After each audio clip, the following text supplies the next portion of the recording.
আসসালামু আলাইকুম। কী পরিমাণ বৃষ্টি দেখেন আমাদের এখানে আজকে। টানা ২-৩ দিন এভাবে বৃষ্টি হচ্ছে, তবে আজকের একটু পরিমাণগতভাবে বেশি। পুরো এসব তলায় তুলো সব শেষ। দেখেন পানির কী অবস্থা, এই পাশে রাস্তার জন্য এই পানি বেরোতে পারছে না, যার কারণে পরিস্থিতি এমন। আর রাস্তায় ওঠার জন্য স্যান্ডেল ম্যান্ডেল সব হাতে করতে হচ্ছে। তারপরে দেখেন মাঠ মাঠ সব সাদা হয়ে গেছে পুরো পানিতে।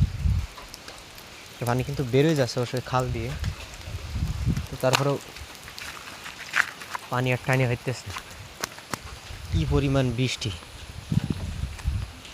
সব সাদা হয়ে গেছে এবার। আমাদের কিন্তু অঞ্চলটা কিন্তু উঁচু অঞ্চল, তাই এই পরিস্থিতি। যাদের নিচু অঞ্চল তাদের এলাকায় কী পরিস্থিতি এখন চলতেছে, আপনাদের এখানে তো মানে যে আমার মনে হয় যে সমস্ত জেলায় হচ্ছে পানি বাংলাদেশের।